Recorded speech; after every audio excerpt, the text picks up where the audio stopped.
সূর্যের উত্তাপ 200 কোটি ডিগ্রি সেলসিয়াস, 13 লক্ষ পৃথিবীর সমান একটা সূর্যের ভিতরে শুধু আগুন আর আগুন। এই আগুনটাকে যিনি জ্বালায় রাখেন, কোটি কোটি বছর ধরে এই আগুনটাকে যিনি জ্বালায় রাখলেন, একটা সেকেন্ডের জন্য এই আগুনটা বন্ধ হলো না, একটা সেকেন্ডের জন্য যিনি বন্ধ করলেন না, কোটি কোটি বছর আগুনটাকে জ্বালাইয়া পৃথিবীর উপরে যিনি আলো দিচ্ছেন, সেই মালিকের নাম কি? বলে আপনি শুধু সূর্যের আলোর নিয়ামতটাই অস্বীকার করার কোনো রাস্তা নাই। আপনি সূর্যের আলো কি জিনিস এটা যদি বুঝতে চান, তাহলে ঘাসের উপরে একটা ইট রেখে দেবেন।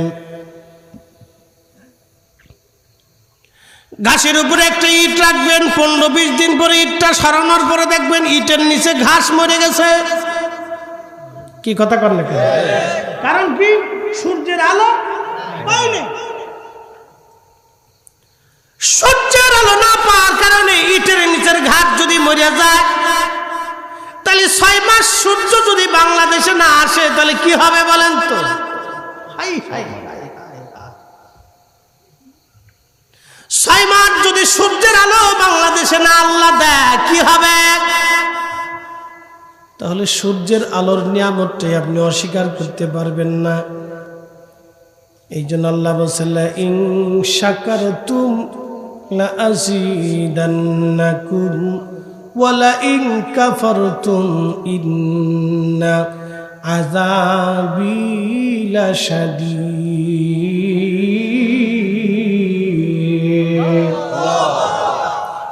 বান্দা তুমি আমার কৃতজ্ঞ হও, আমি আল্লাহর নিয়ামতের কৃতজ্ঞতা তুমি আদায় করো। আমি আল্লাহ রাব্বুল আলামিন তোমারে নিয়ামত বাড়ায় দিব, বাড়ায় দিব, বাড়ায় দিব। আর যদি নাফরমানি করো, অকৃতজ্ঞ হও, আমি আল্লাহ তোমারে কমাবো না, তোমার কাছ থেকে খাবারও কেড়ে নেব না। তোমাকে আমি আল্লাহ সুযোগ দিব, হাত্তা জুরতুমুল মাকাবির, কবর পর্যন্ত সময় পাবা। তারপরে ইন্না আযাবি লাশাদীদ, একেবারে শক্ত শাস্তি তোমাকে দিব, যে শাস্তি হবে কঠিন এবং জটিল শাস্তি। জেলখানার থেকে পালাতে পারবেন, রিমান্ড থেকে ছুটাতে পারবেন, আইনের ফাঁক ফোকর দিয়ে আদালত থেকে বের হয়ে আসতে পারবেন। আল্লাহর কোরআন বলতেছে, বান্দা আমি আল্লাহ যদি ধরি তো ধরার থেকে পালানোর সুযোগ নাই। ইন্না বাতুশা রাব্বিকা লাশাদীদ, আমি আল্লাহর ধরা বড় শক্ত ধরা। এই ধরার থেকে পার পাওয়ার কোনো রাস্তা নাই, পালানোর মতো কোনো রাস্তা নাই, পালিয়ে যাওয়ার কোনো সুযোগ নাই। আমার সারো দমের জিকির করো, পাইলেও পাইতে পারো খুদারি। ভাবাসে যার গায়ে দেখলে তারে চিনা যায়, সর্ব অঙ্গ তাহার পুরারে। ভবের ঘরে আলিক শহরে আল্লাহ রাসূল বিরাজ করে রে।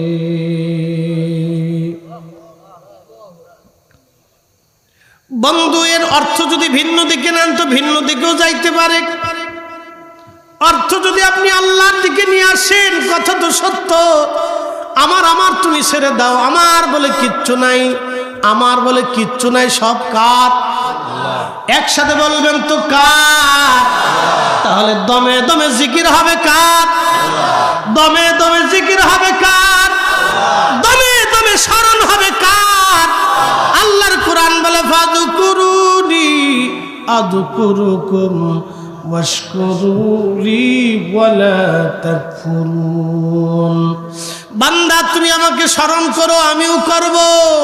আমার কৃতজ্ঞ হও, নাফরমানি করিও না। আল্লাহর কোরআন আরো বলতেছে, ফাইদা কাদাইতুমুস সালাতা ফাযকুরুল্লাহ কিয়ামান ওয়া কুউদান ওয়া আলা যুনুবিকুম। বান্দারে, নামাজ শেষ করেছো, দাঁড়িয়ে আছো, আমি আল্লাহর জিকির করো, আল্লাহর জিকির করো, শুয়ে রইছো আমি আল্লাহর জিকির করো, তাহলে দমে দমে দমে দমে জিকির হবে কার? স্মরণ হবে কার? কৃতজ্ঞতা হবে কার? আল্লাহ আল্লাহ আল্লাহ। আমাদেরকে কবুল করে নেন, সকলে আওয়াজ তুলে বলেন আমিন। আপনাকে বুঝতে হবে আমার মালিক আমার আল্লাহ একটা শব্দ বলছেন, ফাবি আইয়ি আলাই রাব্বিকুমা তুকাদ্দিবান। আমি আল্লাহর কোন কোন নিয়ামত আছে তুমি অস্বীকার করবে বলো? কোন নিয়ামত অস্বীকার করার কোন সুযোগ নেই, কোন রাস্তা নেই। এই জন্য আল্লাহ রাব্বুল আলামিন আমাদেরকে তার দিকে বারবার ফিরে যেতে বলেছে, ফিরে আসুন।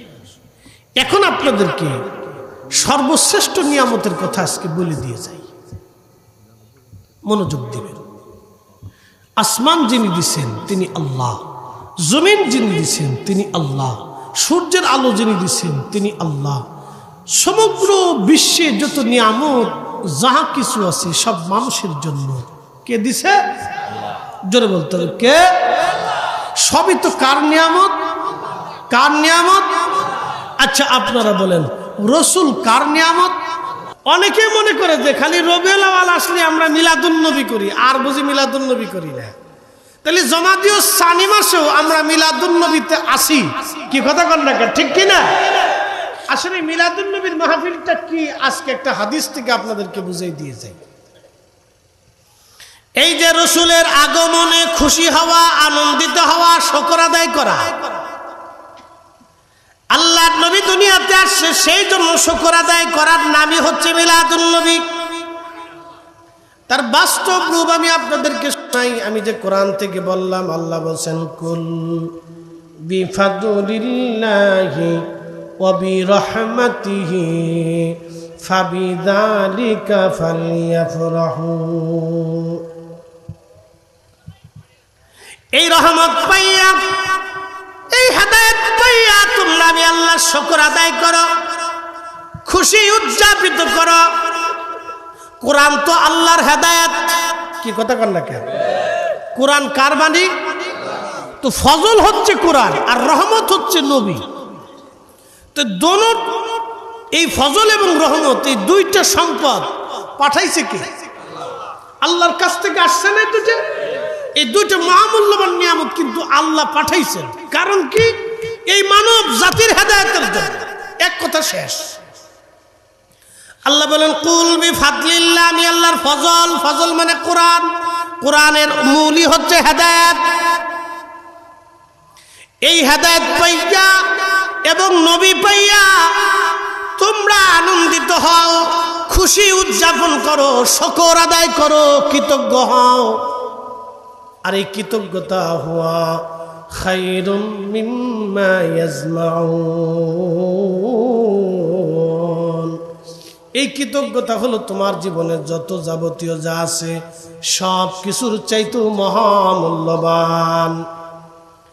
হাজরাতে আমিরে মুয়াবিয়া রাদিয়াল্লাহু আনহু তিনি একদিন রাসূলুল্লাহর সঙ্গে রওনা করলেন। তিনি বলেন ইন্না রাসূলুল্লাহি সাল্লাল্লাহু খারাজা ইন্না রাসূলুল্লাহি সাল্লাল্লাহু আলাইহি ওয়াসাল্লাম ইয়ানি মিন আসহাবিহি। আমি এবং আমার নবীজি একসঙ্গে এক সাহাবীদের মজলিসের পাশ দিয়ে আমরা যাচ্ছিলাম।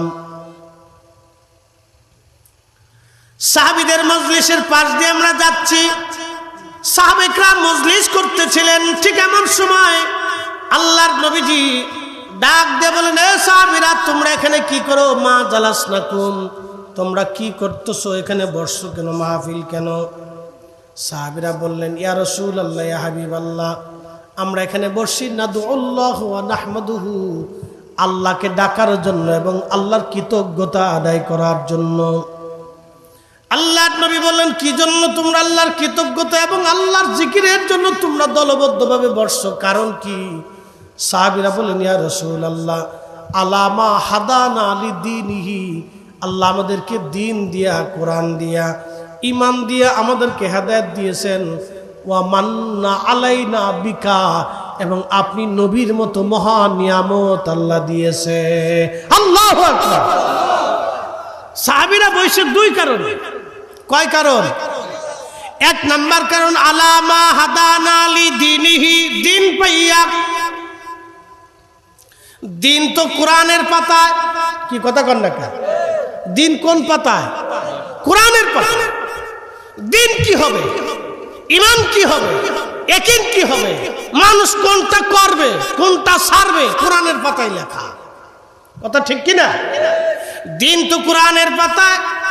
সাহাবীরা বলতেছে ইয়া রাসূলুল্লাহ আলামা হাদানা লিদিনিহি, দিন পাইয়া হেদায়েত পাইয়া, ওয়া মান্না আলাইনা বিকা, আপনি নবীরে আমাদের মাঝে আল্লাহ নিয়ামত হিসেবে পাঠাইছে, ওই নিয়ামত পাইয়া। হইছে না? আরো জোরে। হাদিসের ভাষায় বলতেছি সাহাবীরা কেন মাহফিল করত? দুই কারণে। আজকে মাস হচ্ছে রবিউল সানি, কিন্তু পোস্টারে লেখা মহাপবিত্র ঈদে মিলাদুন নবী উপলক্ষে অনেকে বলতে পারে রবিউল আউয়াল মাস না, তুমি এই রবিউল সানি মাসে মিলাদুন নবী কই পাইয়া? তার মানে আশিক রাসূলদের জন্য মিলাদুন নবী প্রত্যেক ক্ষণে, প্রত্যেক সময়ে, প্রত্যেক দিনে, প্রত্যেক মুহূর্তেই হয়। কথা কন না? ঠিক কিনা? নবীর আগমনে আমরা সবসময় আনন্দিত, উৎফুল্লিত। আমরা সবসময় যে কোনো সময় রাসূলের আগমনে, নবীর মিলাদে খুশি হইয়া আমরা যে কোনো সময় সুন্নিরা মিলাদ মাহফিল দিতেই থাকি, দিতেই থাকি। একই কথা কন না কেন? আর ওরা আমরা খালি বেদাতি বলতেই থাকে, বলতেই থাকে। তোমারও সাতার বেদাতের ফতোয়ার গোষ্ঠী কিলাই। একই কথা কন না কেন?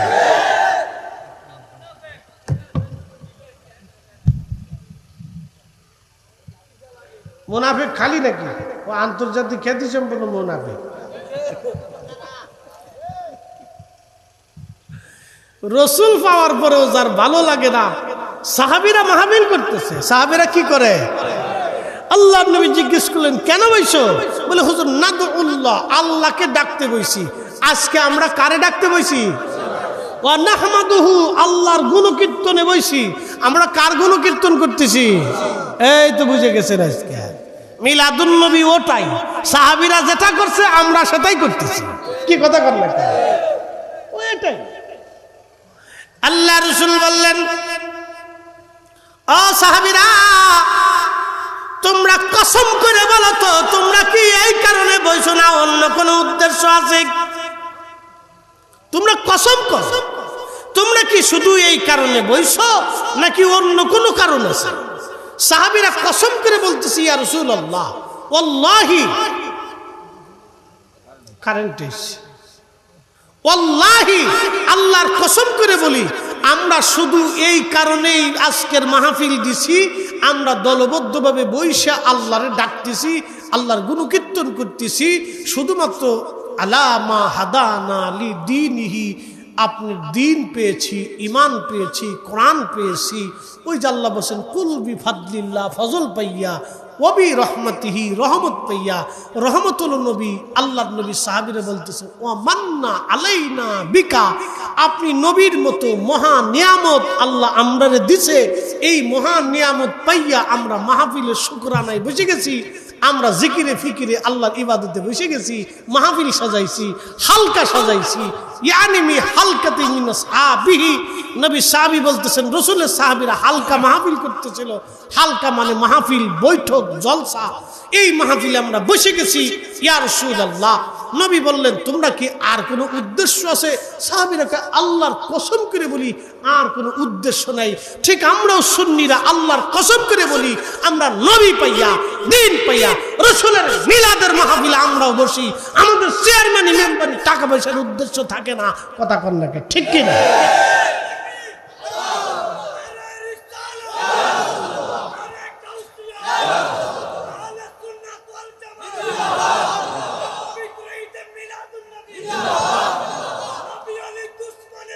শিয়ার শাহ, নারে তাকবীর, নারে রিসালাত, মিলাদুন নবী যেখানে, মিলাদ কিয়াম যেখানে, কারো ফতোয়ার গোষ্ঠী কি?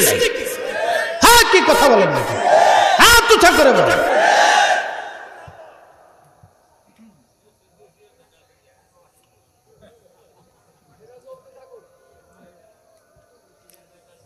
এরপরে আল্লাহ রসুলের সাহাবীরা বলতেছে, হুজুর আল্লাহর কসম করে বলি আর কোনো উদ্দেশ্য নাই।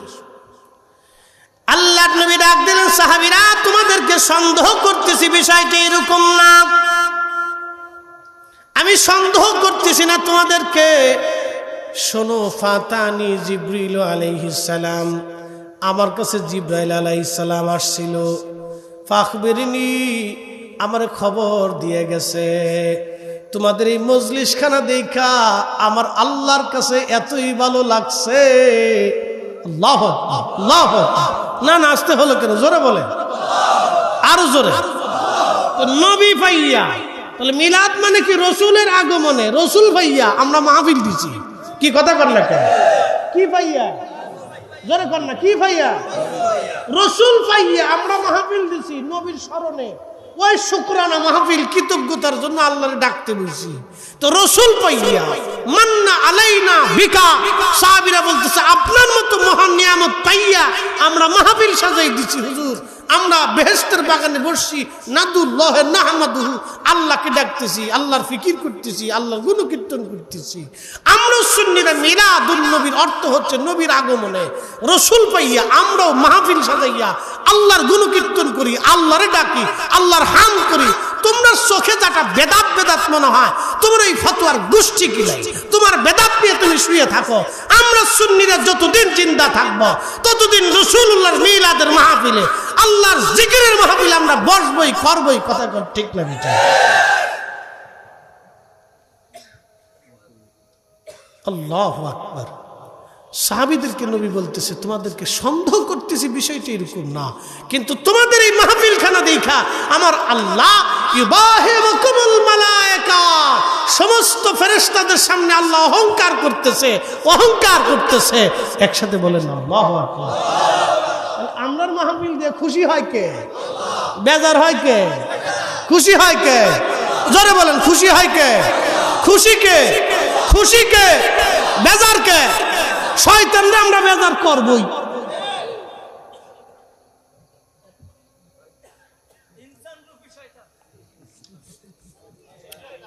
আল্লাহ আমাদের সঠিক বুঝ দিক, সকলে বলে না আমিন। তাহলে মাহফিল কি চলবে না বন্ধ হবে? আল্লাহ কবুল করুক, বলে না আমিন। তারা মুক্তাসারের ভিতরে আপনাদের সামনে কোরআন থেকে একবারে সচ্চা সচ্চা কথা বলার চেষ্টা করছি। তাহলে আমরা কার জন্য? জোরে বলতে হবে, কার জন্য? আল্লাহর জন্য। তাহলে ইবাদত হবে কার? জিকির হবে কার? আল্লাহর। প্রিয় উপস্থিতি, এগুলি আমাদেরকে বুঝতে হবে। আল্লাহর অসংখ্য নিয়ামত দিয়ে আল্লাহ সৃষ্টিটাকে সাজিয়েছেন, কিন্তু আমার রসুলের চাইতে বড় নিয়ামত সৃষ্টির মধ্যে আর কিছু হতেই পারে, হতে পারেই না, কখনোই না। সেই নবী আমরা পেয়ে আমাদের জীবন অনেক বড় ধন্য। শুধু ধন্যই না, আমার আর আপনার মতো নাসিজ আর নাফরমানকে আল্লাহ ওই নবীর উম্মত বানাইছে। আহা, সমস্ত নবীরা যে নবীর উম্মত হওয়ার জন্য বাসনা করত, আল্লাহ বিনা বাসনায়, বিনা চাওয়া, বিনা দরখাস্তে এই নবীর উম্মত আল্লাহ বানাইছে। কত বড় দয়া আল্লাহ করেছেন। হাজার বছর যদি সেজদার মধ্যে পড়ে কৃতজ্ঞতা আদায় করি, কিয়ামত পর্যন্ত হায়াত দেওয়ার পরেও যদি আল্লাহর জিকিরে ফিকিরে কাটাইয়ে দিয়া আল্লাহ শুকর আদায় করি, বাপ এই শুকরিয়া তো শেষ হবেই না। কি কথা বলেন, ঠিক কিনা? তো অসম্ভব শেষ করা। তারপরেও আমরা কিছুটা করে হক আদায় করার চেষ্টা করি। কি কথা, ঠিক কিনা? আমরা হক আদায় করার চেষ্টা করি, এটাই। আর আপনারা বেদাত বলে বন্ধ করবার চাচ্ছেন, তো করতে থাকেন আর আমরা করতে থাকি। কি কথা, ঠিক কিনা? আপনারা বন্ধ করার চেষ্টা করতে থাকেন আর আমরা চালাইতে থাকি। আল্লাহ কবুল করুক, সকলে বলে না।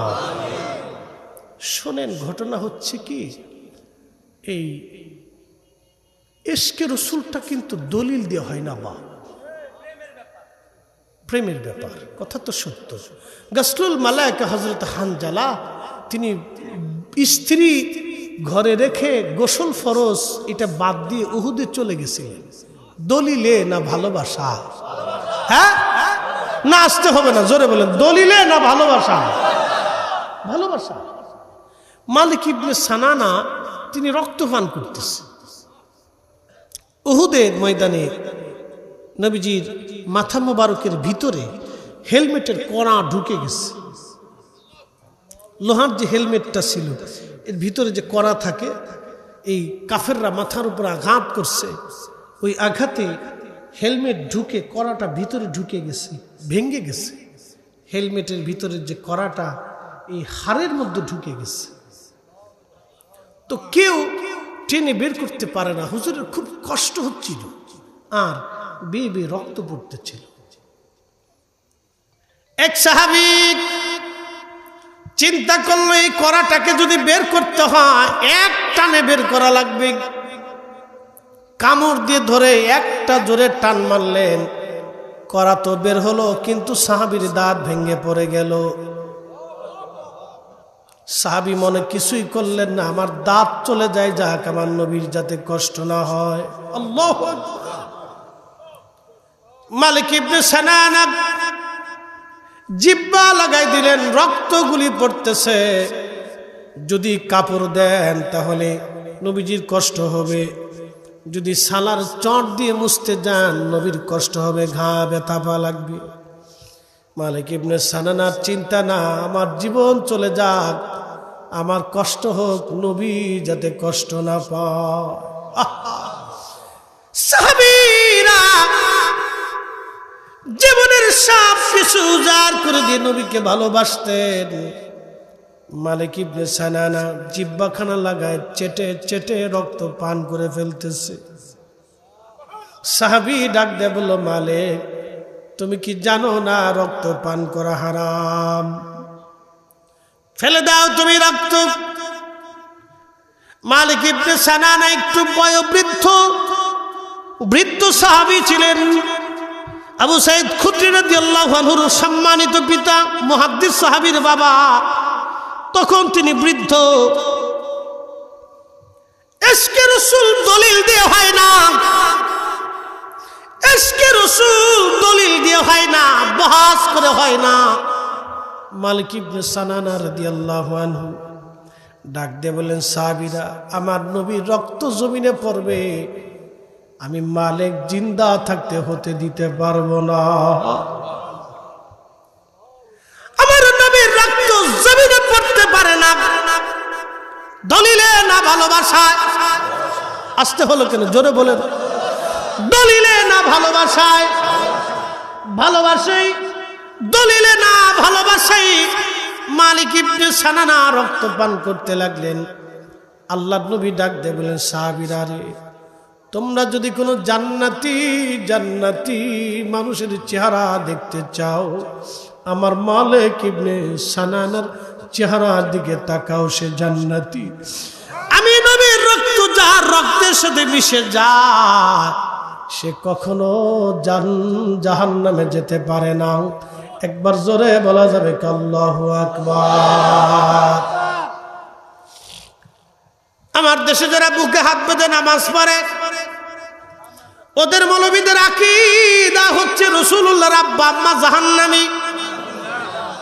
কি বুঝলেন? যে নবী মায়ের পেটের মধ্যে রইলেন সেই পেট জাহান্নামে জ্বলবে, এটা কেমন কথা? হ্যাঁ,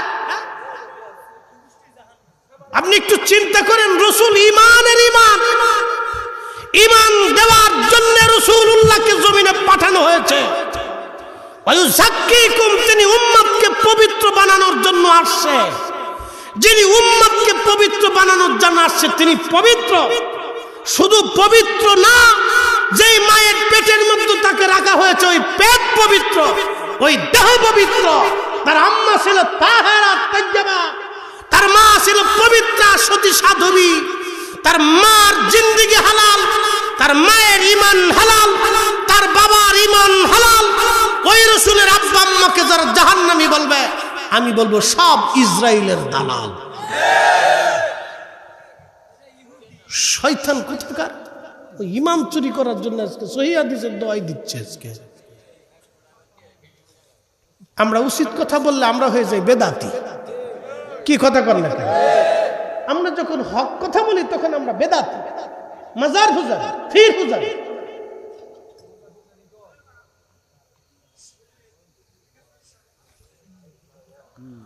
প্রিয় বড়ুরা মুসলমান পয়েল গাছাবাসী,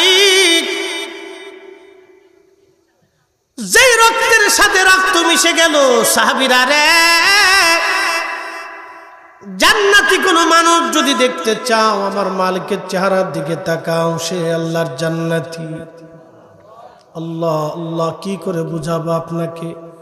বলেন মালিক ইবনে সানানা নবীজির রক্ত খেয়ে ফেললো, এটা কি দলিলে না ভালোবাসা? নবীর প্রেমিকেরা দিশেহারা মরণের ভয় করে না, প্রেম তো মরে না, প্রেম তো মরে না। প্রেম করেছেন ওয়াসকরুনি, মুখের দন্ত ভাঙলেন তিনিও। নবীর প্রেমী হযরত হামজালা ঘরে থাকতে পারে না, প্রেম তো মরে না। নবীর প্রেমিকেরা দিশেহারা মরণের ভয় করে না, প্রেম তো মরে না। আল্লাহুম্মা সাল্লি আলা আহা মাশাআল্লাহ ওয়া আলা আলি সাইয়্যিদিনা।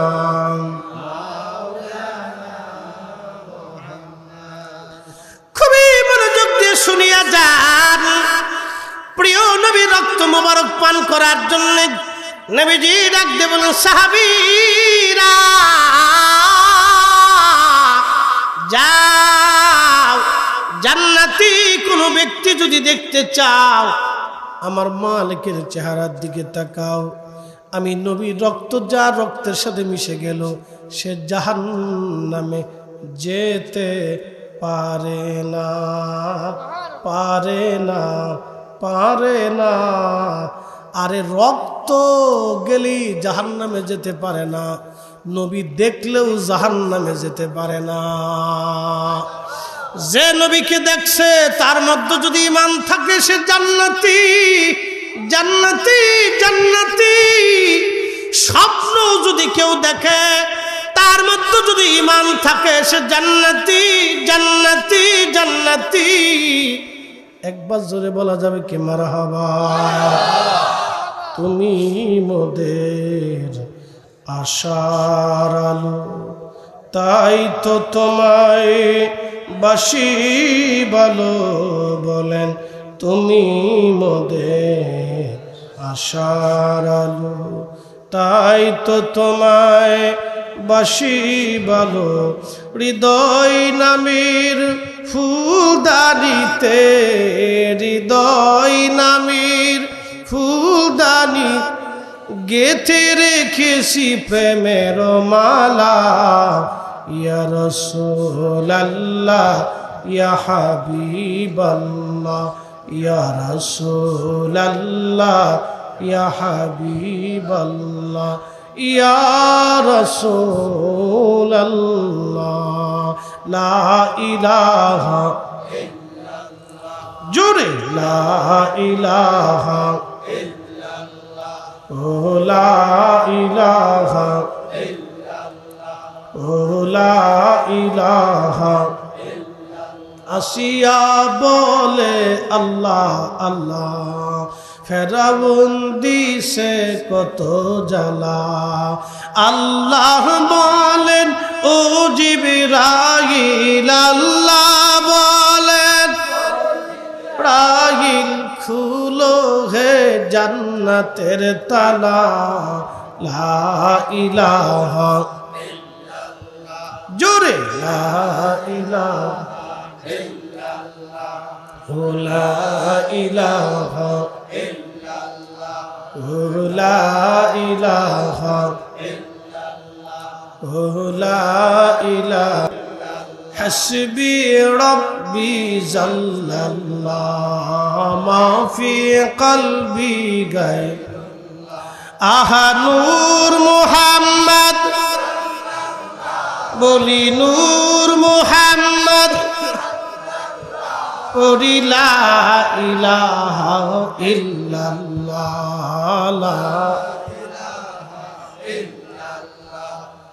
লা ইলাহা লা ইলাহা ইল্লাল্লাহ মুহাম্মাদুর রাসূলুল্লাহ সাল্লাল্লাহু আলাইহি ওয়াসাল্লাম। মালিক ইবনে সানানা জান্নাতের সার্টিফিকেট নিয়ে চলে গেল। নবীজির দাসী ছিলেন উম্মে আইমান, আল্লাহর হাবিবের দাসী ছিলেন উম্মে আইমান। নবীজি তাকে মায়ের নজরে দেখতেন। আল্লাহর নবী বলতেন উম্মি বাদা উম্মি, আপনি মায়ের পরে আমার একজন মা। নাস্তিকরা বলে নবী দাসীর সাথে মিলন করত, তার মানে ওরা হলো হারামজাদা। কথা কম জোরে বলেন, কি জাদা কি জাদা জোরে বলেন। আল্লাহর রাসূল আল্লাহর হাবিব তার চরিত্র নিয়ে যারা বাজে কথা বলে ওদের জন্ম হয়েছে আতারে পাতারে, ঝোরে জঙ্গলে, বেঞ্চের পার্কে, হোটেলে মটেলে, অবৈধভাবে শিয়াল কুত্তার যেইভাবে জন্ম হয় ওদের জন্মটা ওই রকম। কথা বলেন ঠিক কিনা? নবী বলতেন উম্মি বাদা উম্মি, আপনি মায়ের পরে আমার একজন মা। একজন দাসীকে নবী মার নজরে দেখতেন, মায়ের মতো তার সাথে আচরণ করতেন। নিজে যাহা খাইতেন মাকে তা খাওয়াইতেন।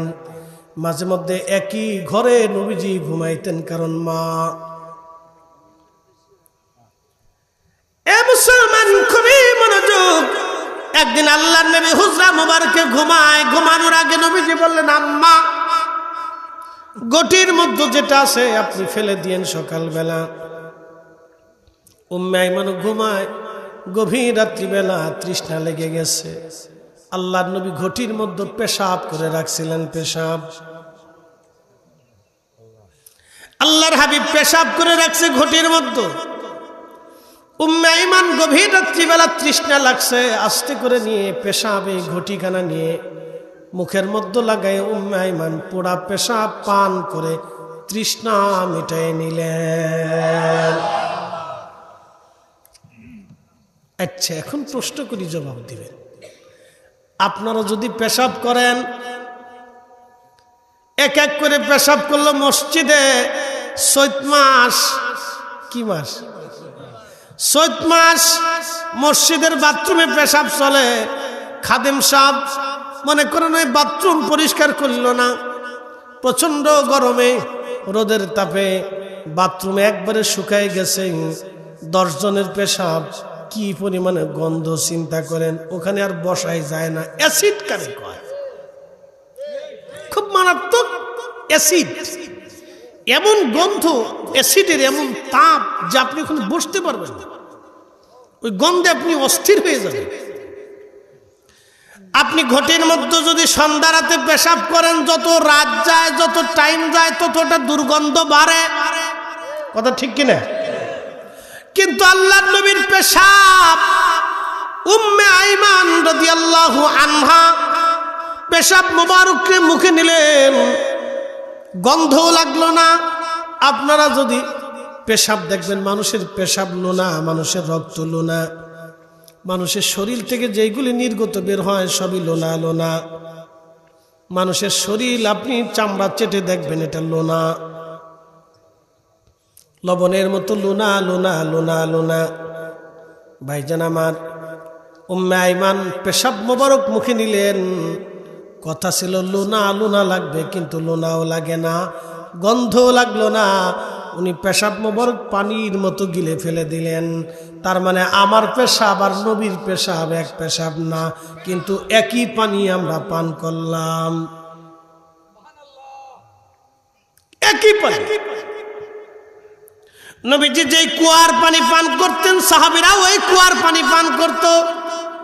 কি কথা ঠিক কিনা? পানি এক, পেশাব ভিন্ন, দেহ এক, সুঘ্রাণ ভিন্ন। আমি 7 দিন গোসল না করলে শরীর থেকে পাড়ার গন্ধ আসবে। কি কথা ঠিক কিনা? শুনতে খারাপ শোনা যাবে, পাড়া কিন্তু কোনো গালি না, এটা একটা জন্তুর না। ওরে যত শ্যাম্পু সাবান যায় দেন ওর গন্ধ যায় না। আপনি যদি একটানা 7 দিন গোসল না করেন পুরা শরীর থেকে দুর্গন্ধ ছড়াবে। কিন্তু আমার নবীজি গোসল না করলেও শরীর মোবারক থেকে মিশকের ঘ্রাণ আসতো। আল্লাহু আকবার, আল্লাহু আকবার। কি করে বুঝাবো আপনাকে? নবী পাকের দেহ মোবারক আর আমাদের দেহ এক না। বাবাজি নবীর পেশাব মোবারক আর আমাদের পেশাব এক না। নবীর পেশাব আমাদের পেশাব যদি এক না হয় তাহলে নবী মানুষ, আমরা মানুষ, এক মানুষ না। কি কথা কন না কেন? যারা বলে নবী খাইতো আমরা খাই, নবী ঘুমাইতো আমরা ঘুমাই, নবী পেশাব পায়খানা করতো আমরা করি, ওরে ছাতা কি বলত কোথাকার ব্যাখ্যা করতেছে। আন্তর্জাতিক ক্ষতি সম্পন্ন চিন্তা ভূত ব্যাখ্যা করতেছে, ওনার ব্যাখ্যাই শেষ হয়েছে। হ্যাঁ, নবীর উম্মত খুবই মনোযোগ দিয়ে শুনিয়া যান। রাহমাতুল লিল আলামিন নবীজির পেশাব মোবারক আর আমাদের পেশাব এক হলো না, রক্ত আর আমাদের রক্ত এক হলো না। নবীজির শরীর মোবারকের ঘাম, ঘাম থেকে সুঘ্রাণ আসতো। আমাদের শরীরের ঘাম থেকে বাবা আপনার স্ত্রীও পর্যন্ত আপনার কাছে আসতে পারে না। ঠিক কিনা? তাহলে একরকম হলো না, এটা ভিন্ন রকম। ও নবীর উম্মত বুঝে যাবেন এটা। হযরত উম্মে আইমান পেশাব মোবারক পান করলেন। সকালবেলা তাহাজ্জুদের সময় নবীজি উঠলেন। তাহাজ্জুদের সময় ওঠার পরে হযরত উম্মে আইমানকে নবীজি জিজ্ঞেস করলেন, মা ঘটির মধ্যে যেটা রাখছিলাম পেশাব কি করছেন? বলি, ইয়া রাসূলুল্লাহ আমি পেশাব তো নিজে রাত্রিবেলা খেয়ে ফেলে দিয়েছি, পান করেছি। আল্লাহু আকবার। এখন বলে, যদি নবীর পেশাব হারাম হইতো, যদি নবীর পেশাব হারাম হইতো তাহলে আল্লাহর নবী বলতেন, মা করছেন কি, এখনই বমি করে ফেলে দেন, ওটা হারাম। কি কথা কন না কেন? কারণ রসুলের চাইতে এত বড় তাকওয়াশীল আর কেউ নাই। হালাল হারামের মতো এত বাছাবাছি নবীর মতো আর কেউ কোনোদিন করে নাই, কোনোদিন করবে না। কথা ঠিক কিনা? তিনি সাহেবের শরীয়ত। তিনি চাইলে ওই সময় উম্মে আইমান রাদিয়াল্লাহু আনহাকে গলার মধ্যে আঙ্গুল ঢুকে বমি করতে বলতেন, কিন্তু করেন নাই, বলেন নাই, বরং ছোট্ট করে একটা মুস্কি হাসি দিলেন। দাঁতের ভিতর থেকে নূর চমকায় চমকায় বের হতে লাগলো। ডাক দিয়ে বলেন, মা আপনি আমার পেশাব পান করেছেন, আপনি শুনে রাখেন আপনার পেটে কোনোদিন পীড়া হবে না। আল্লাহু আকবার। পীড়া বুঝছেন? আপনার পেটের কোনো রোগই থাকবে না।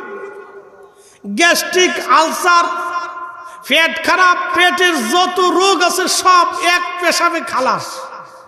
তো পেশাবের মধ্যে কি গুণ ছিল রে আমার নবীর? আর এই পাড়া কোথাকার এসে ওয়াজ করতেছে রসুল আমার মতো, ওরে ছাতা, ওর মতো বলদ আল্লাহর দুনিয়া তার একটাও আছে বলে আমার জানা নাই। কথা কর না, আকল জ্ঞানের ভিতরে মনে হয় কুত্তায় পেশাব করে দিচ্ছে। তো বোঝা উচিত।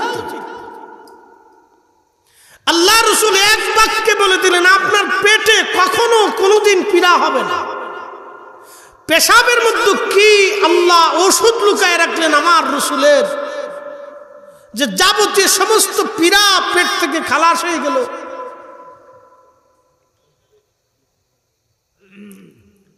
এই জন্য রসুলের মতো মহান নিয়ামত সৃষ্টিতে আমাদের জন্য আর কেউ হতে পারে না। তাহলে কোন নিয়ামত অস্বীকার করার কোন সুযোগ আমাদের আছে? ও আশ্বাস। আল্লাহু আকবার।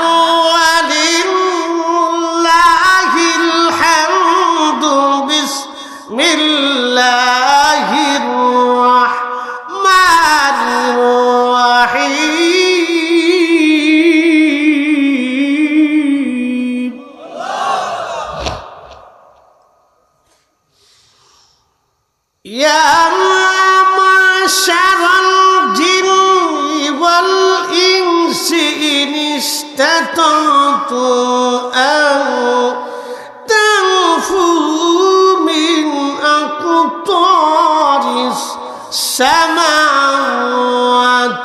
والأرض فانفذوا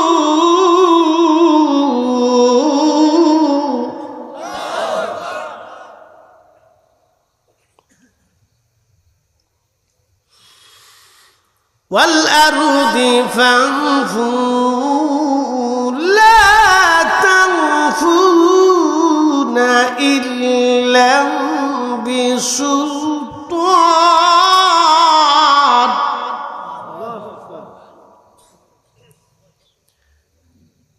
আল্লাহর কোরআন বলল, হে মানুষের জিন, আমি আল্লাহর দেওয়া নিয়ামত, আমি আল্লাহর দেওয়া সব কিছু তোমার যদি ভালো না লাগে, আমি আল্লাহ এত নিয়ামত তোমার দিলাম, এগুলি পাওয়ার পরও আমি আল্লাহর আইন মানতে তোমার যদি অনীহা লাগে। কার আইন? জোরে বলতে হবে। আইন কার? কার? কার আইনে চলবো? আল্লাহ। শুয়োরের গোশত দিয়ে সুন্দর করে যদি বিরিয়ানি আইনা বলি, ভাই শুয়োরের গোশত দিয়ে বিরিয়ানি আনছি, খাও, খাবেন? কারণ কি? কে হারাম করছে? আল্লাহ এটাকে হারাম করার কারণে আপনি যেমন খাবেন না, অতএব কেউ যদি বলে ভাই রোজা রাখা যাবে না, নামাজ পড়া যাবে না, হাইয়া আলাস সালাহ বলার পরে মসজিদে চলে যাওয়া, নামাজে চলে যাওয়া, এটা আল্লাহর আইন। আমার নারী জাতির জন্য পর্দা করা আল্লাহর আইন। কি কথা বলেন, ঠিক কিনা? এগুলিও সারা যাবে না, এগুলি ধরে রাখতে হবে, করা লাগবে। আল্লাহ বলেন, এ মানুষ আর জিন, তোমাদের যদি আমি আল্লাহর আইন ভালো না লাগে, তাহলে আমি আল্লাহর সালতানাত ব্যতীত, সাম্রাজ্য ছাড়া, জমিন ছাড়া, আসমান ছাড়া আর কোথাও যদি তোমরা চলে যেতে পারো তো চলে যাও। আমি আল্লাহর সাম্রাজ্য ছাড়া আর কোথাও যদি তোমার জায়গা থাকে তো যাও। আছে? কোথাও আর নাই। আল্লাহ বললেন, কোথাও যেতে পারবা না আমি আল্লাহর সাম্রাজ্য ছাড়া, অন্য কোথাও পালানোর মতো কোনো রাস্তা নাই। এরপর আমার আল্লাহ বলেন, ফাবি আইয়ি আলাই রাব্বিকুমা তুকাযযিবান। এ মানুষ আর জিন, আমি আল্লাহর কোন কোন নিয়ামত আছে তুমি অস্বীকার করবা? এই জন্য নবী নামক মহা নিয়ামত পাইয়া আমরা মিলাদুন নবীর মাহফিল সাজাইয়া আল্লাহর শুকর কৃতজ্ঞতা আদায় করি, জিকিরে ফিকিরে ইবাদতে দুয়া দুরুদে আল্লাহর নবীর গুণগান গাইয়া আল্লাহর কোরআন তেলাওয়াত করিয়া আল্লাহর শুকর আদায় করিয়া আমরা আল্লাহর কৃতজ্ঞ হই। অতএব আমরা যারা মিলাদুন নবী পালন করি আমরা অরিজিনাল কৃতজ্ঞ বান্দা, ঠিক কিনা?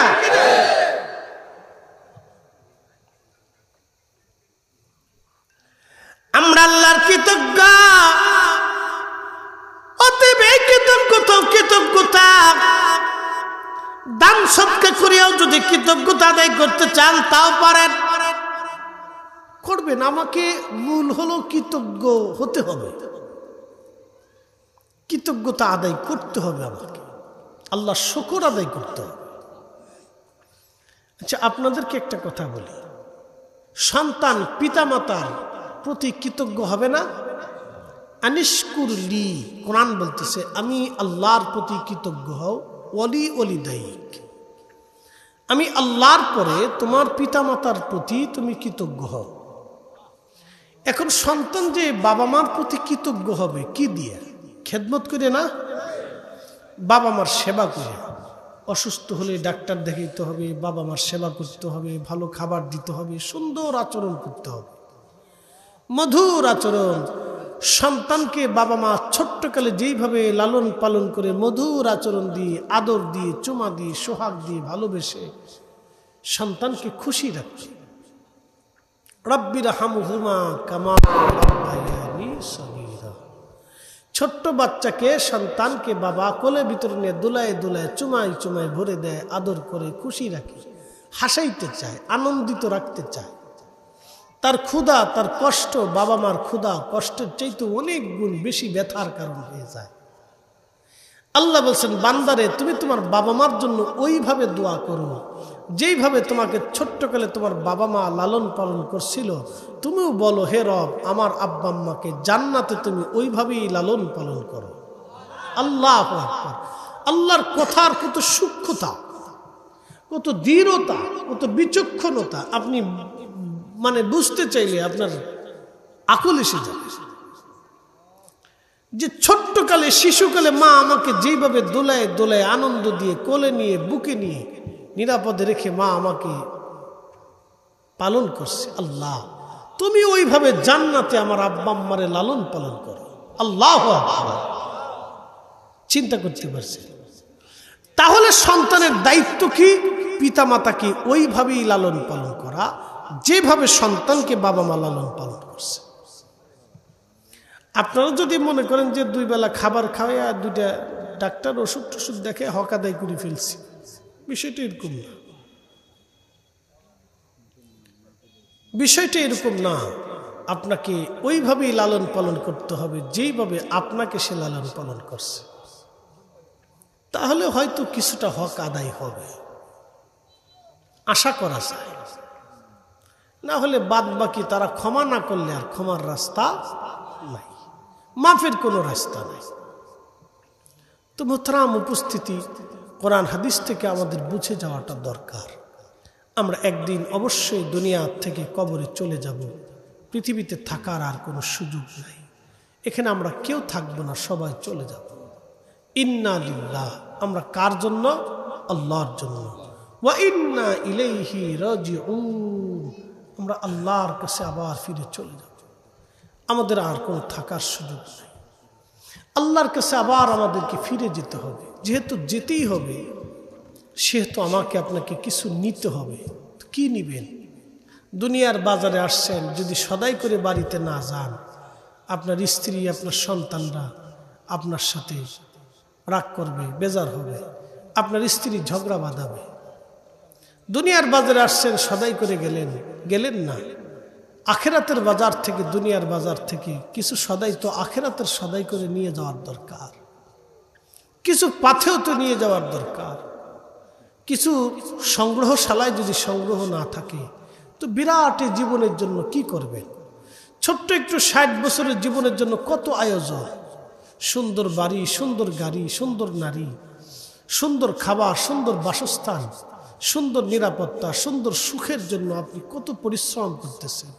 দিনকে দিন মনে করেন না, রাতকে রাত মনে করেন না। এই যে পরিশ্রম, দিনের পর দিন, রাতের পর রাত, জীবন গঠনের প্রচেষ্টায় আপনি ব্যস্ত হয়ে গেছেন, আমি ব্যস্ত হয়ে গেছি। দুনিয়াদারির জন্য আমরা সবাই ব্যস্ত আছি, কিন্তু এর পিছনে আখেরাতের একটা বিরাট বড় জিন্দিগি। আবাদুন আবাদা খালিদিনা ফিহা আবাদা, চিরদিন একটা জীবন আপনাকে অতিবাহিত করতে হবে, যেটা শুরু হবে আর কখনো শেষ হবে না। সেই জীবনের নাম আখিরাত, পরকাল। একটা জান্নাত, একটা বাসস্থান আপনার জন্য নির্বাচন করে রাখছেন আল্লাহ। এমন একটা বাসস্থান যেখানে শুরু হবে আর কোনোদিন শেষ হবে। এই বিরাট বড় বাসস্থানের জন্য আপনি কি সংগ্রহ করেছেন? আপনার আগামী দিন কবরে প্রশ্ন হবে, আপনি প্রশ্নের জন্য কি এমন প্রস্তুতি গ্রহণ করেছেন? আমাদের ছেলেরা মেয়েরা পরীক্ষা দেয় সামনে। এই পরীক্ষায় অংশগ্রহণ করে তারা পরীক্ষায় পাশ করে কৃতকার্য হওয়ার জন্য 2 মাস, 3 মাস, 4 মাস একটানে স্টাডি করতে থাকে। পরীক্ষা দিয়ে আসার পরে ছেলেটা মসজিদের বারান্দা ছাড়ে না, ইমাম সাহেব হুজুরের দরজা ছাড়ে না। দেখবেন বিরাট বড় মুসল্লি হয়ে গেছে। পরীক্ষায় পাশ করার পরে কলেজে চলে গেলে আর মসজিদ চিনে না। বুঝতে পারছেন? এরকম অনেক মুসল্লি আছে। পরীক্ষায় পাশ করার পরে একবারে বিরাট বড় বুজুর্গ, মসজিদের বারান্দার ছাড়তেছে না। এই মনে করেন যে পরীক্ষা টরীক্ষা দিয়ে এসে মসজিদ ধরে ফেলছে, একবারে বিরাট বুজুর্গ, মসজিদ ছাড়তেছে না, বিরাট বড় নামাজি। পাশ টাস করার পর যখন কলেজে ভর্তি হয়ে যায়, তখন আর আল্লাহও চিনে না, মসজিদও চিনে না। বুঝতে পারছেন? আবার যখন পরীক্ষা আসে, আবার তখন মসজিদে শয়তানে আসে, দুলাভাই কত বড় চিটার তুমি আল্লাহর সাথে পাল্লা দিয়ে শুরু করছো। তো আল্লাহ সবই জানে, তারপরেও আল্লাহ অনেক বড় দয়াশীল, বান্দারে দয়া করে। কি কথা কন ঠিক কিনা? আল্লাহ জানে যে পরীক্ষা পাশ করার পরে আর মসজিদে যাইতে না, তারপরেও আল্লাহ তার জন্য নির্বাচন করে রাখে, তার দোয়া কবুল করে, আল্লাহ তারে মাফ করে। আমরা অনেক বড় দয়াশীল আল্লাহ, অনেক বড় মেহেরবান আল্লাহ, অনেক বড় দয়ার সাগর আমার আল্লাহ, দয়া করে আল্লাহ। তো মোহতারাম উপস্থিতি, এই যে আমরা পরীক্ষায় পাশের জন্য একটা ছেলের চেষ্টার কোনো ত্রুটি নেই, কিন্তু আমি আপনি জানি আগামীকাল আমার কবর হইতে পারে। কবরে 3টা প্রশ্ন হবে, রাব্বুকা ওয়া মা দীনুকা মা কুনতা তাকুলু ফি হাক্কি হাযার রাজুল। এই প্রশ্নের জন্য কি আমি প্রস্তুত আছি কিনা, এই উত্তরটা দেওয়ার জন্য আমি রেডি আছি কিনা, এমন কি পাথেহ আমি সংগ্রহ করেছি, এমন কি ইমান একিন ও রসুলের মোহাব্বত আমি কি নিলাম, কি রসুলের গোলামি আমি নিলাম, কি ইসলামের খেদমত আমি করে গেলাম। এটা হলো চিন্তার বিষয়। এই ফিকির, এই চিন্তা যদি কারো অন্তরে আসে, তাহলে আশা করি মার রব্বুকা, তোমার রবকে রব্বি আল্লাহ, তাহলে আল্লাহর সমস্ত হুকুম আমাদের মেনে চলতে হবে। কথা বলেন ঠিক কিনা? আমার দীনুকা, তোমার দিন কি বলবেন? আল ইসলাম, তাহলে ইসলামের যাবতীয় আইন কানুন আমার জীবনে পালন করতে হবে। মা কুনতা তাকুলু ফি হাক্কি হাযার রাজুল, এই লোকটাকে ওই দিন কবরে আমার নবীকে দেখানো হবে। আল্লাহু আকবার। আমার রসুলকে দেখায় বলা হবে, তুমি এই লোক সম্পর্কে তোমার আকীদা কি, বিশ্বাস কি ছিল, তুমি বলো, তুমি কি জানতে, তুমি কি বলতে। দুনিয়াতে রসুল প্রেমে যারা পাগল হয়ে যায়, দুনিয়াতে রসুলের মোহাব্বতে যার জিন্দিগি চলে যায়, নবীর অনুসরণে যার জীবন কেটে যায়, সে রসুল করিমকে দেখার সাথেই আল্লাহ তাকে চিনাই দিবে এবং সে সাথে সাথে জবাব ও উত্তর দিয়ে দিবে। সে নবী দেখা তার অন্তর উৎফুল্ল হবে, আনন্দিত হবে। কথা বলেন ঠিক কিনা? আনন্দিত হবে। তো এই জন্য এই 3টা প্রশ্নের জন্য আপনাকে প্রস্তুতি নিতে হবে। কবরে এই প্রশ্নের জন্য, এক্সামিনেশন সেন্টারের জন্য আপনাকে প্রস্তুতি নিতে হবে। আল্লাহ প্রত্যেকের প্রস্তুতি গ্রহণ করার তৌফিক দিক। সকলে বলেন আমিন। একটু জবান খোলে, একটু জিকির আমরা করব। আন্না রাফাস সাউদ লিযিকরিহি নায়ানসারিফুন নাসু মিনাল মাকতুবা। নবীর জমানাতে ফরজ নামাজের পরে সাহাবীরা জোরে জোরে জিকির করত, আলা আহাদিন নবী সাল্লাল্লাহু আলাইহি ওয়াসাল্লাম, রাবাহুল বুখারী। অতএব আমরাও জোরে জোরে উচ্চ আওয়াজে জবান খুলে ইসমে জাতের জিকির করব। আল্লাহ আল্লাহ আল্লাহ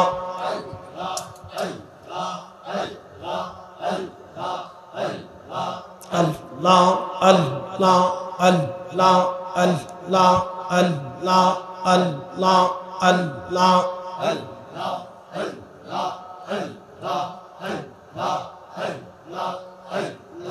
নবীজি গোলামের দেখা দিবেন রে। আল্লাহ আল্লাহ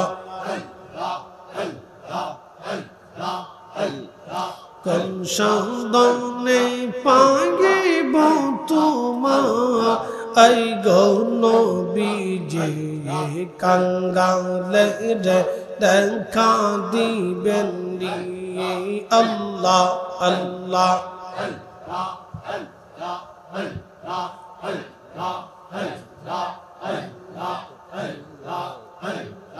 রাখানি আর বেশি মাখা দি যার দেশে, বকরি চরান বন জঙ্গলা, এই গো নবীজি কোন সাধনে পাইব তোমায়। আল্লাহ আল্লাহ আল্লাহ আল্লাহ আল্লাহ আল্লাহ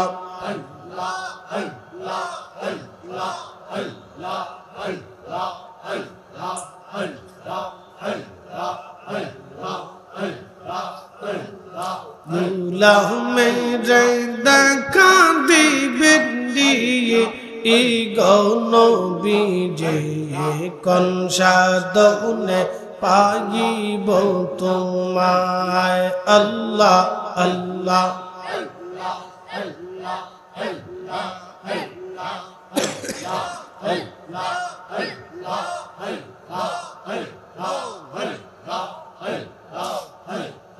বনের যত পশু গবন ভক্তি করতই দুই চরণ মেঘমালা সায়া দিত গা আই গৌনবীজে কোন সাধনে পাইব তোমায় আল্লাহ আল্লাহ আল্লাহ আল্লাহ আল্লাহ আল্লাহ আল্লাহ মেরে দেখা দিবে ই গৌনবীজে কোন সাধনে পাইব তোমায় আল্লাহ আল্লাহ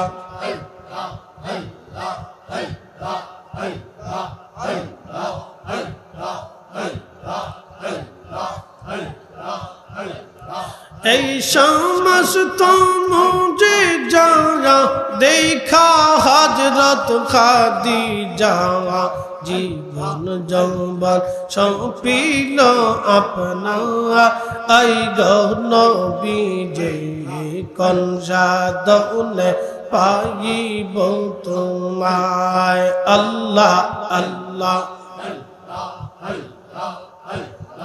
আল্লাহ মেরে দেখা দিবে ই গৌনবীজে কোন সাধনে পাইব তোমায় আল্লাহ আল্লাহ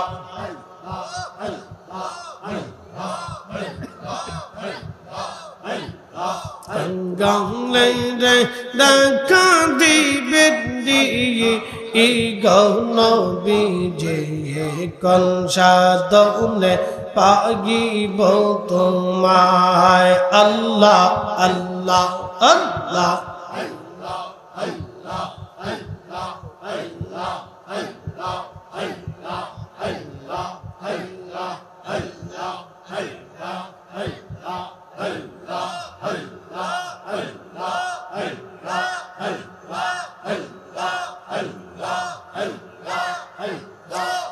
রাসূলুল্লাহ আমার না জন্মনি মক্কে মদনিয়ে হাবিবুল্লাহ আমার না জন্মনি আল্লাহ আল্লাহ রাসূল আমার ইয়া রব্বাসী জাগার জন্যে মন উদাসী নবীর প্রেমে ফেলো চোখের পানি হাই হাই নবীর প্রেমে ফেলো চোখের পানি মক্কি মাদানি রাসূলুল্লাহ আমার নয়ন মনিয়ে আল্লাহ আল্লাহ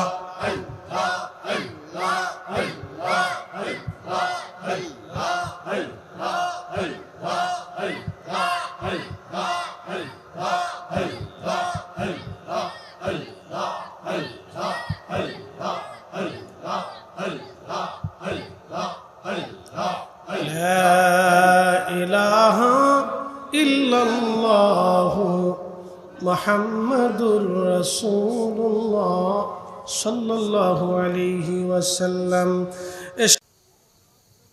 আদতই কি আল্লাহর কোন নিয়ামত কি অস্বীকার করার কোনো কি সুযোগ আমাদের আছে? নাই। আমি সর্বপ্রথম আমাদের দেহের উপরে জীবনের উপরে আসি। আমরা কিন্তু মূলত একেবারে মৃত ছিলাম, অস্তিত্বহীন ছিলাম, আমাদের কোনো অস্তিত্ব ছিল না। সমগ্র সৃষ্টিকে যিনি অস্তিত্ব দিলেন তিনি কে? আল্লাহ।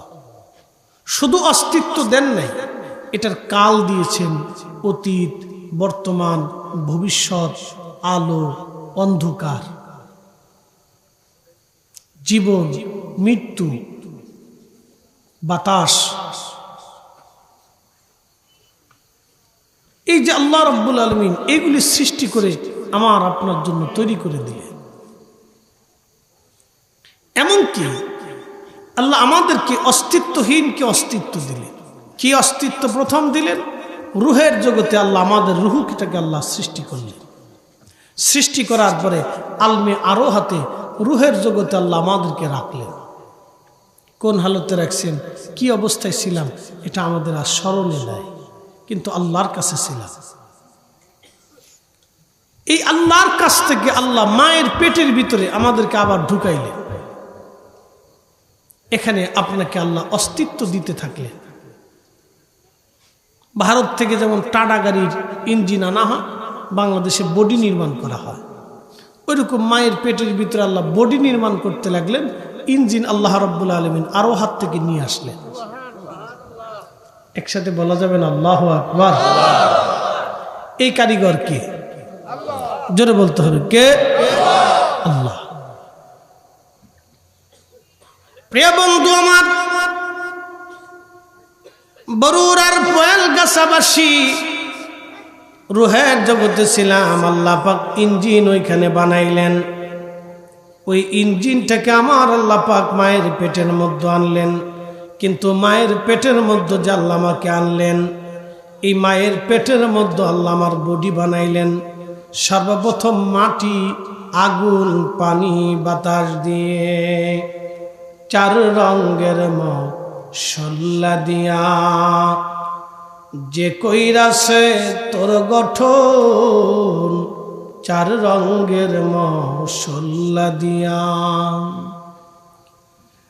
আগুন, পানি, মাটি, বাতাস একযোগে করিয়া প্রকাশ।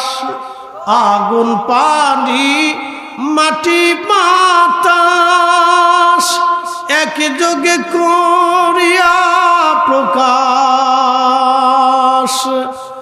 সৃষ্টি করল, পাঠাইল যে, সেই খুঁজলি না তোর মহাজন, চার রঙের মশলা দিয়া, যে কইরাছে তোর গঠন, চার রঙের মশলা দিয়া।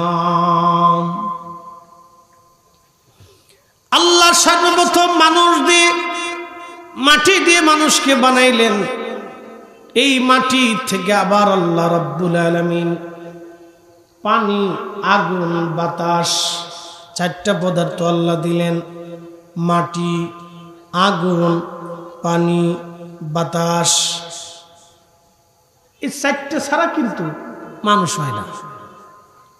আপনার শরীরে যদি তাপমাত্রা না থাকে তো ডেড বডি, শরীরে পানি যদি না থাকে ডেড বডি, শরীরে বাতাস যদি না থাকে ভিতর থেকে যাবে আর আসবে, শ্বাস প্রশ্বাস যদি না থাকে তো ডেড বডি, মাটি যদি না থাকে তো ডেড বডি। চারটে পদার্থ দিয়ে, আব, আতশ, খাক, বাত, আগুন, পানি, মাটি, বাতাস, এই চারটে পদার্থ দিয়ে আল্লাহ মানুষকে তৈরি করলেন, বডি নির্মাণ করলেন, স্ট্রাকচার তৈরি করলেন। পায়েলগাছাবাসী এই চারটি পদার্থ দিয়ে আমার আল্লাহ রাব্বুল আলামিন মানুষ বানাইলেন। কিন্তু রুহু নামক ইঞ্জিনটা আমার আল্লাহ আলমে আরোহাত থেকে আমার আল্লাহ পাক এনে মায়ের পেটের মধ্যে আল্লাহ পাক ফিট করে দিলেন। বলেন, ছিলাম অস্তিত্বহীন, আল্লাহ আপনাকে অস্তিত্ব দান করলেন, এই নিয়ামত কার? অস্বীকার করার কোনো রাস্তা আছে?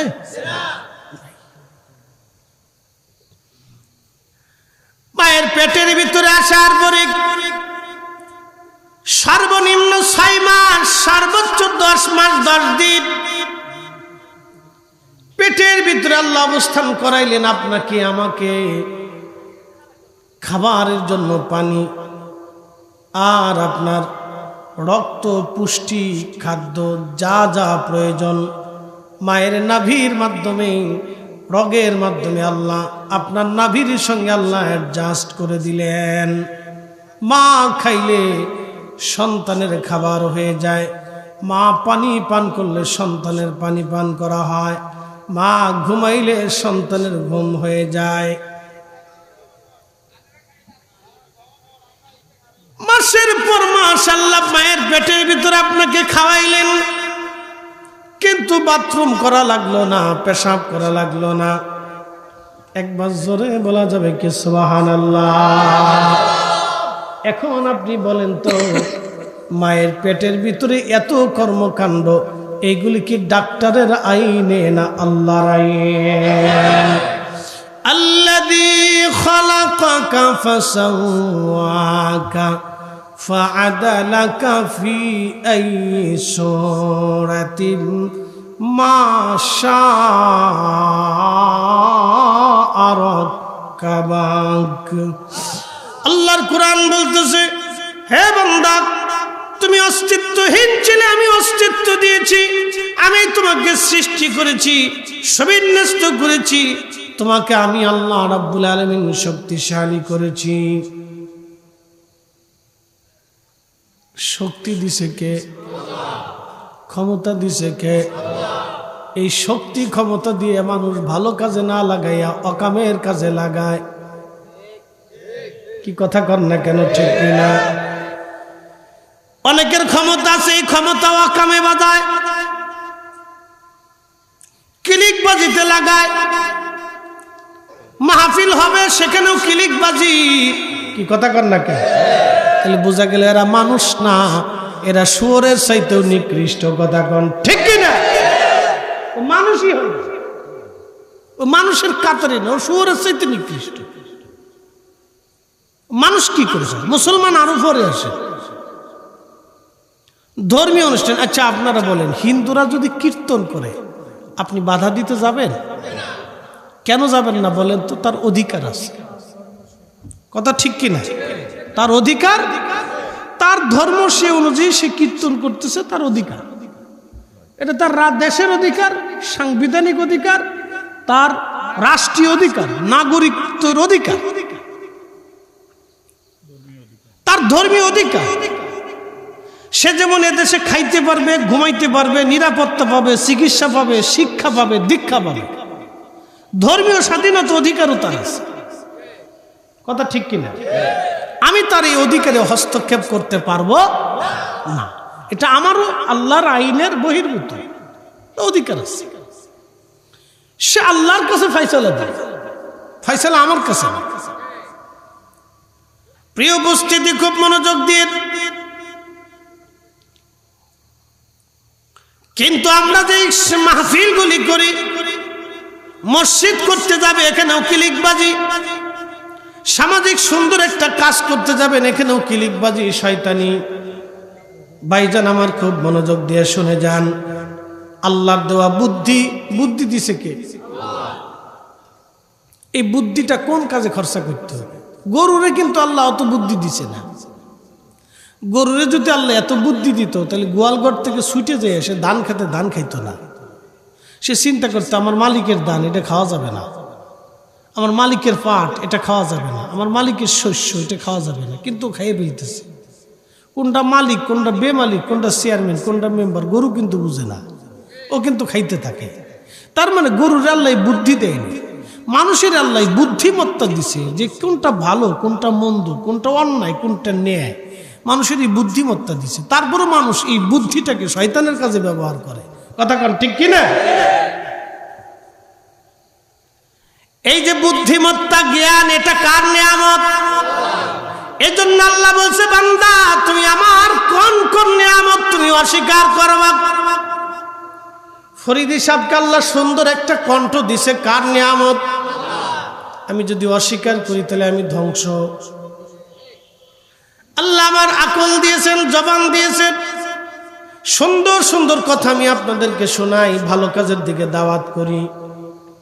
এটা আল্লাহর পক্ষ থেকে একটা অনেক বড় নিয়ামত। যদি আমি অস্বীকার করি তাহলে আমি নিমক হারাম, আমি নাফরমান। ঠিক কিনা? আমি কুফরি করলাম, নাফরমানি করলাম। তাহলে আমার এই বুদ্ধিমত্তা, আমার এই জবান, আমার এই কণ্ঠ ভালো কাজে ব্যয় করতে হবে। প্রিয় উপস্থিতি, অস্তিত্বহীন ছিলাম, কোনো অস্তিত্ব সৃষ্টির মধ্যে আমাদের ছিল না। আমরা ছিলাম কোন জায়গা? আমার বডিটা আল্লাহ লুকায় রাখলেন। বাবার নির্গত একটু পানি, নুতফা, যেটাকে পানি বলা হয় নুতফা। এই পানির ভিতরে একটু শুক্রাণু থাকে। এটাকে কীট শুক্রাণু বলা হয়। এই শুক্রাণুর ভিতরে আমার অস্তিত্ব আল্লাহ রেখে দিয়েছিলেন। সেই শুক্রাণু থেকে মায়ের রেহেমের মধ্যে আল্লাহ পাক আমারে নিয়া একটা বিশেষ স্থান, যেখানে একেবারে নিরবিচ্ছিন্ন, আপনার কি বলে, একবারে নিরাপত্তার সাথে এমন একটা সফট নরম জায়গা আল্লাহ পাক আমাকে বড় করতে লাগলেন। এতই চমৎকার নিরাপত্তার সাথে আল্লাহ আমারে বড় বানাইয়া, আমি শক্তিহীন ছিলাম, অস্তিত্বহীন ছিলাম, জ্ঞানহীন ছিলাম, আল্লাহ ধীরে ধীরে সব আমারে দিলেন। আমার যত্ন করার জন্য মা দিলেন, খাবার ব্যবস্থা করার জন্য বাবা দিলেন, আত্মীয় দিলেন, স্বজন দিলেন, ভাই দিলেন, বোন দিলেন, প্রতিবেশী দিলেন, রাষ্ট্র দিলেন, দেশ দিলেন, সূর্য দিলেন, আকাশ দিলেন, বৃষ্টি দিলেন, খাবার দিলেন, স্বাস্থ্য দিলেন, ঔষধ দিলেন, নিরাপত্তা দিলেন, চক্ষু দিলেন, জবান দিলেন। আল্লাহ কোনো কিছুই আপনার দেওয়া বাদ দেয় নাই। এই জন্য আল্লাহ বলেন, ফাবি আইয়ি আলাই রাব্বিকুমা তুকাযিবান।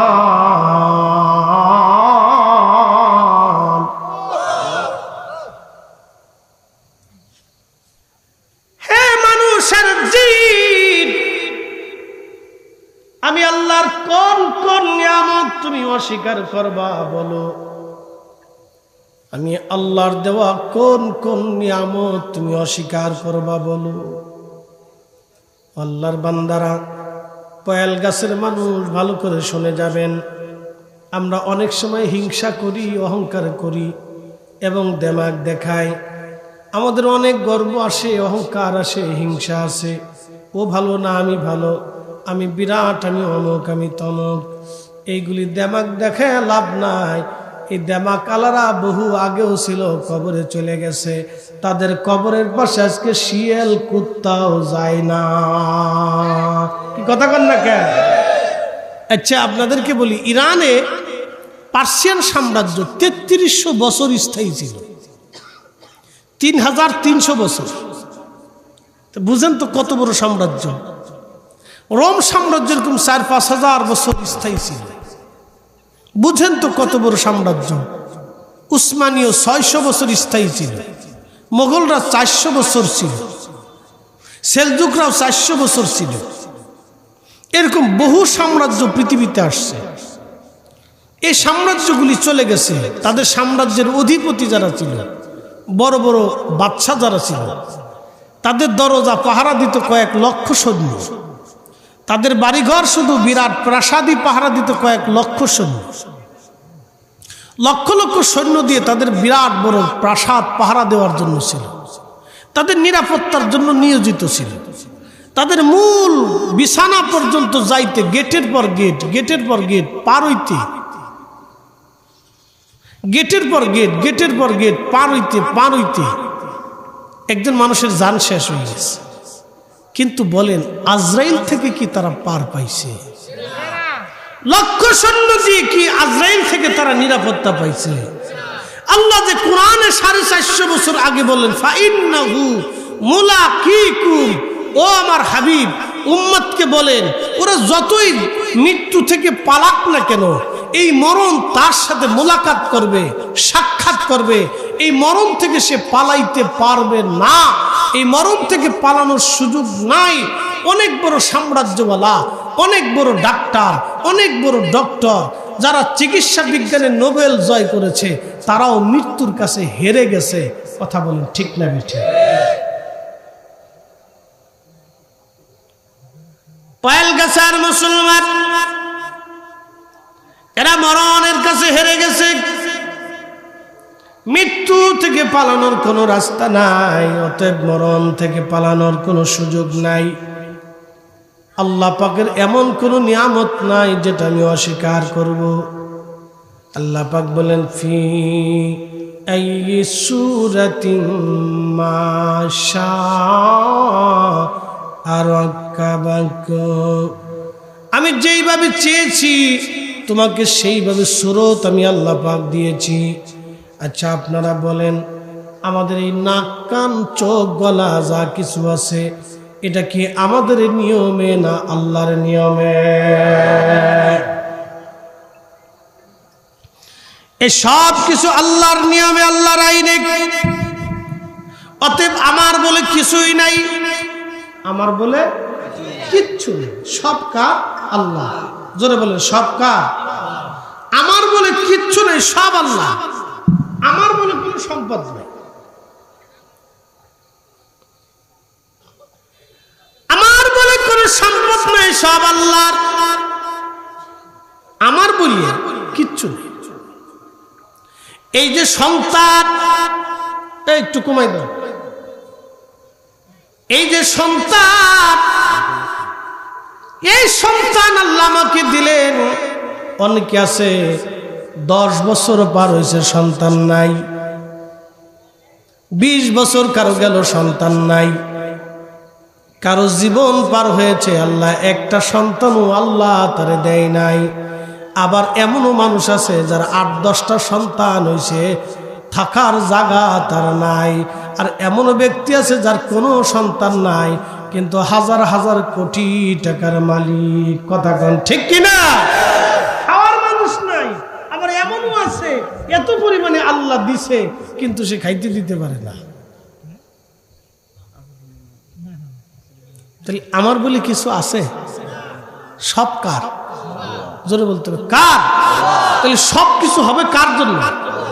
এই জন্য আল্লাহর কোরআন বলল, কুল ইন্না সালাতি, হুজুর আপনি বলে দেন এই সালাত আমি আল্লাহর জন্য, ওয়া নুসুকি, এই কুরবানি সব আমি আল্লাহর জন্য, ওয়া মাহইয়ায়া, এই জীবন আল্লাহর জন্য, ওয়া মামাতি, এই মরণটাও হবে আল্লাহর জন্য, লিল্লাহি রাব্বিল আলামিন।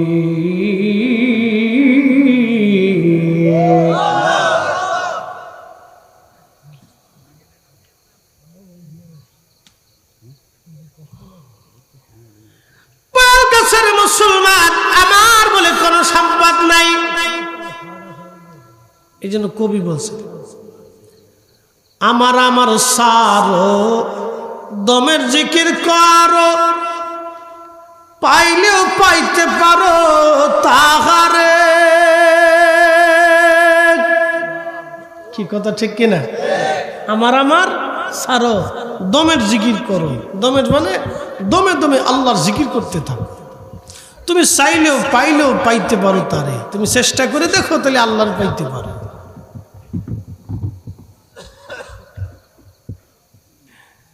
আমার আমার সারো দমের জিকির করো, পাইলেও পাইতে পারো তাহারে। ভাবাসে যার গায়